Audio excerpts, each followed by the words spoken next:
DPB Dayanand शिक्षणशास्त्र महाविद्यालयात धनुर्विद्याचे आंतरराष्ट्रीय प्रशिक्षक दीपक चिकणे यांच्या व्याख्यानाचे आयोजन करण्यात आले होते. आरोग्य व शारीरिक शिक्षण अंतर्गत 19 सप्टेंबर रोजी या व्याख्यानाचे आयोजन करण्यात आले होते.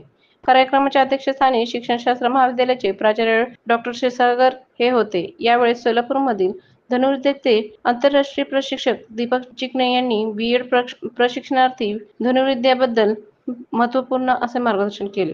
तसेच धनुर्विद्या खेळाचा इतिहासही सांगितला. या खेळाचे 3 प्रकार सांगून त्यांनी या संदर्भातील प्रात्यक्षिकाची करून दाखविले. या प्रसंगी त्यांनी धनुष्यामधील सर्व लहान मोठ्या भागांची ओळख करून दिली. धनुष्य कसा चालवायचा याचेही प्रात्यक्षिक सादरीकरण केले. यावेळी त्यांच्या समवेत राष्ट्रीय पदक प्राप्त खेळाडू कुमारी तनिष्का नीलकुमार ठोकळ आणि राज्यस्तरीय पदक प्राप्त खेळाडू सिद्धार्थ साखरे यांची उपस्थिती होती.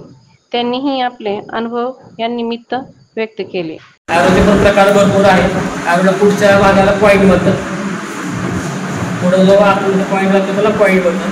पाठीमागे ज्याला आपण दोरीला लावतो त्याला नॉक म्हणतात. आणि जे पंख लावले त्याला फ्लेचेस म्हणतात.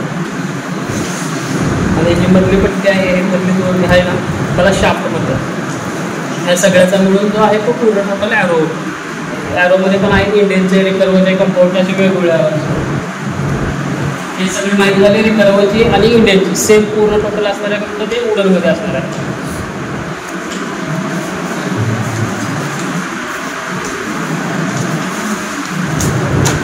या कार्यक्रमास डॉ. B.S. राठोड, डॉ. S.A. जानराव, डॉ. G.M. मेटकरी यांची उपस्थिती होती. कार्यक्रमाचे सूत्रसंचालन B.Ed प्रशिक्षणार्थी शाहिनी गेवान हिने केले, तर आभार डॉ. B.S. राठोड यांनी मानले.